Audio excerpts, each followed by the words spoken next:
ओंकार ओडिया नमस्कार फ्रेंड्स, ओंकार ओडिया चैनल रे आपण मन को स्वागत। फ्रेंड्स, आज एक क्षुद्र वीडियो रे एभली एक शक्तिशाली अदृश्य तंत्रोक्त शक्ति संपन्न मोहिनी मंत्र को शेयर करूची, जहाँकि आपन को कौनसी नारी बा पुरुषों सह त्वरित बेगरे मिलन कराइथाए। जेतबेले आपनकर तांको कथा बारंबार मने पड़ुची, लागुची कि से आपनको सह आउ हे तो देखा हेबे नहीं, हे तो तांको सह आपनकर शेष देखा होई गला, किंबा से भली गभीर ब्रेकअप समस्यार अयम आरंभ होई जाईची, तांको सह आउ देखाबार कोनसी बाटो ही नहीं। तेबे सेही मुहूर्त रे एही मोहिनी मंत्रटी को केवल मानसिक भावरे उच्चारण करि चलंतु। चमत्कार सेही मुहूर्त रे संगठित हबो जे मुहूर्त रे आपण माने याकु मानसिक भावे उच्चारण करिवे। एही अदृश्य तंत्रोक्त शक्ति संपन्न मोहिनी मंत्रटी क्लीम बीजर संपुट होईची एवं ध्रीम बीजर संपुट होईची, जहाँकि गोटे आपनकर पुरुष तत्वर आकर्षण करथिला बेले आउ गोटे आपनकर प्रकृति तत्व को आकर्षण करिथाए। एवं जेतबेले एई पुरुष तत्व एवं प्रकृति तत्वर महामिलन महासंयोग घटिथाए, सेतबेले प्रेमर एक अपूर्व समारोह सही समय ही घटी थाए। जेतबेले आपण माने याकू निजर मानसिक स्तर रे उच्चारण करूचंती, कोनसी स्त्री को किंबा नारी हेतिले कोनसी पुरुष को प्राप्त करबा उद्देश्य रे, सेतिबेले आपण को पाखरु ए जो प्रेमर तरंगायित वाइब्रेशन तांकर मन मस्तिष्क इंद्रिय मध्य को एही अदृश्य तंत्रोक्त शक्ति माध्यम रे ट्रांसफर होइकरी शीघ्र स्थानांतर होइताए एवं तांकर मन मस्तिष्क इंद्रिय को एभली भाबरे अदृश्य तंत्रोक्त शक्ति माने घेरी जाइथांती, जद्वारा सेही नारी हो किंबा पुरुष हो सेतुरु से खसी पार नथांती। आपनकर चरण तले प्रेम निवेदन करिया पे बाध्य होइथांती। जेते दूरे मध्य सेमान थांतु, जेभली अपड़ अवस्था होइकि थांतु, त्वरित बेगरे सेमानक पाखरे आपनकर प्रेम निवेदन पहुंची जाइथाए एवं अगत्या बाध्य होइकरी आपनक सह संपर्कित होइतांती। एही चमत्कारी मोहिनी मंत्रटी को आपण माने केवल मानसिक भावे उच्चारण करिया पे अछि। एहाकू सिद्धिर आवश्यक नाही, जेहेतु स्वयं सिद्ध एवं अत्यंत क्षुद्र मंत्रटी मध्य,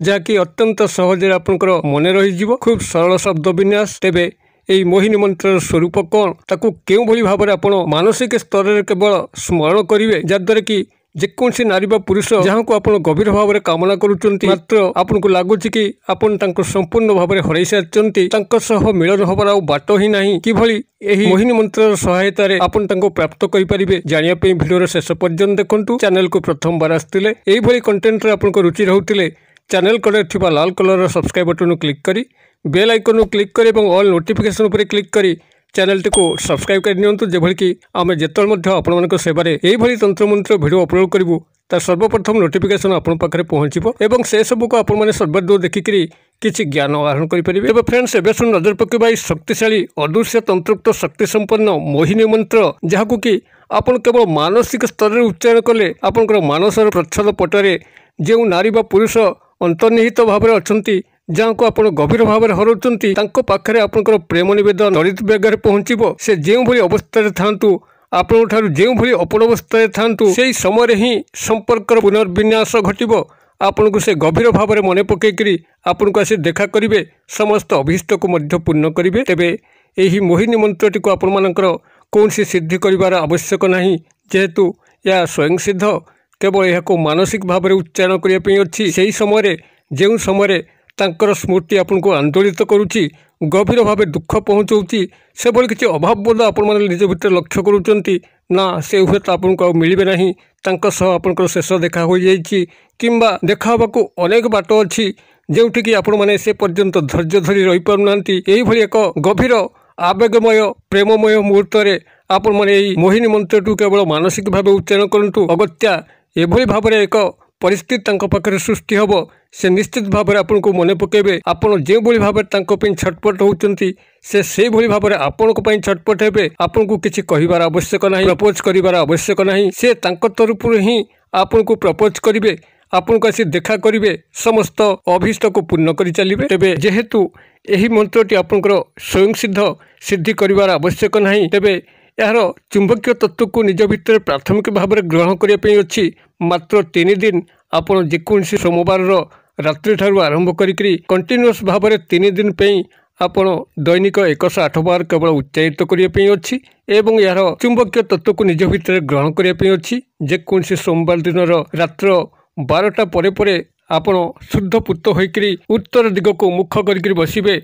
जेकोसी गोटे आसन आपण पकेबे एवं आपण ध्यानस्थ मुद्रा रहिकरी एही मोहिनी मंत्रटी को केवल 108 बार उच्चारण करने अच्छी 108 बार उच्चारण करने जदि आप पाखे सिद्ध रुद्राक्षर माला अच्छी तेज व्यवहार करेंगे। अन्यथा आपड़ जेकोसी गणन सामग्री मुग बिरी गुआ यह व्यवहार करी यार 108 बार को आपण मैंने कंप्लीट करेंगे। तेरे जेकोसी सोमवार दिन रात्र 12टा पर आपण यही भाव में ध्यानस्थ हो आसन पकईकरी शुद्धपुत होकर माता पार्वती प्रभु शिवशंकर पाखे निजको संपूर्ण भाव में समर्पण करी यही मंत्रटी को आपण मैंने से उच्चारित करूँ। आपण सोमवार दिन रात जो भाव में जो समय कले से भाव में आपण मंगलवार दिन रात यही करेंगे एवं बुधवार दिन रात अर्थात जो आप 3 दिन हो कंप्लीट हम यही मोहिनी मंत्र चुंबकीय तत्व को आकर्षण करने आपड़ से दिन 108 बार उच्चारण करी मंत्र को स्वयं संपूर्ण करेंगे। 3 दिन यही जपन क्रिया यही मोहिनी मंत्रटी आपण भितर एभली शक्ति संचरित कर जितेबाला आपण मैंने जेकोसी नारी बा पुरुष आपन को आंदोलित करुथिबे तांको आपण गभीर हरैबार अनुभूति करुथिबे सेही समय यही मंत्रटी को निजर प्रकृतिस्थ हवा पर्यंत वास्तव जगत को आसवा पर्यंत केवल मानसिक भाव में दोहरे चलते देखिए से समय एक वैद्युतिक तरंग से ही नारी बा पुरुषंकर मन मस्तिष्क मध्य पहुँचीज एक अदृश्य तंत्र शक्ति माने से ही नारी बा पुरुष को गभीर भाव में घेरीजे से जो कम करूँ जो भली परिस्थिति था मन खाली विचलित हम आपण एवं किभली सी आसी आपको देखा करेंगे से निजे मध्य जानीपर ना एवं एक अपूर्व तंत्र शक्ति से समय संगठित हम जहाँकि आपंकर जहाँ अभिष्ट अच्छी से अभिष्ट को पूरा होपाई से तंत्र शक्ति मैंने लगी पड़े एवं से आपंकर समस्त अभिष्ट को पूर्ण कर चलिए जहाँकि आपको आश्चर्य कर पकेब। एक मोहिनी मंत्र एभली शक्ति थाए केवल आपण मैंने या मानसिक भाव में से समय उच्चारित कर चलतु देखिए चमत्कार। तेबे आपण मानकर कल्याणार्थे यही मु मोहिनी मंत्रटी को उपस्थापित करुच्ची आपण माने कागज कलम टिपि नियंतु। मंत्रटी आपनकर यही भली रहिबो ओम क्लीम ध्रीम गौरी शंकराय नमः। मु आउथरे कहि दउची ओम क्लीम ध्रीम गौरी शंकराय नमः। ओम होची आपनकर ब्रह्मबीज क्लीम कल अफला दीर्घकार अनुसार जाकि प्रकृति तत्व एवं पुरुष तत्वर महासमन्वय एवं ध्रीम ध रफला दीर्घकार अनुसार जहाँकि प्रकृति तत्वर महाप्रतीक अटे। गौरी शंकराय नमः आपण यही भाव में मंत्रटी केवल जेकोसी सोमवार दिन रात्र 12टा ठारू 108 बार उच्चारण करंतु, मंगलवार रात 108 बार उच्चारण करंतु एवं बुधवार रात 108 बार उच्चारण करंतु। संपूर्ण ध्यानस्थ होकर प्रभु शिवशंकर एवं माता पार्वती पाखे निजको लीन करी आपण मैंने केवल थे उच्चारण करनियंतु। यार चुंबकीय तत्व को ग्रहण करनियंतु एवं जेतेबेला आपनकर आवश्यक पड़ुची जो समय आपनको गभीर तांकर प्रेम स्वरूपर म्रियमाण अवस्था छाड़िकी जाऊँगी सेतिबेला आपण माने याकू केवल मानसिक भाव में उच्चारण करंतु। चमत्कार कौन से समय लक्ष्य करेंगे से ही नारी पुरुष पाखु तत्काल आपको फोन कॉल आसीपे मेसेज आसीपे किंबा व्यक्तिगत भाव में से आपको साक्षात करिपारंती। मोहिनी मंत्रटी को निजे यही उच्चारित करंतु। किभली फलाफल लक्ष्य कर कमेंट बॉक्स में शेयर करने आदौ भूलु ना। सांगसाथी भले यही भिडियोटी को शेयर करने भूलु ना। जदि कौन भाई बा भौणीकर आप प्रेम जीवन में किसी सूत्रपात करेले मुखरे हस फुटेले निश्चित भाव में गौरी शंकर माता पार्वती प्रभु भोलानाथ आपण जीवन में प्रेम तत्व भरीदेवे निसंदेह। आपण जिते सोशल साइट रे लिंक देते फेसबुक व्हाट्सएप इंस्टाग्राम ट्विटर सर्वस्थान में यह शेयर करूँ जेभली कि कौन प्रेम जीवन में गभीर दुख पाउथिबा भाई एवं भौणी पाखे भिडियोटी पहुँचब से भिडियोटी सहायता नहीं जो मुखरे हस टिक फुटे पारे निश्चित भाव में आपको प्रभुंर कल्याण प्राप्त हम। भिडियो क्षुद्र परिसर मध्य मत विदाय दिंतु पुणी आपण देखा पाऊ यही एक शिक्षण भिडियो से पर्यंत दर्शक बंधु आपण समस्ते मंगलमय कृपार भले था रोची। सर्वे भवन्तु सुखिनो सर्वे सन्तु निरामया सर्वे भद्राणि पश्यन्तु मा कश्चित् दुर्भग भवेत्। ओं शांति ओं शांति ओं शांति। नमस्कार।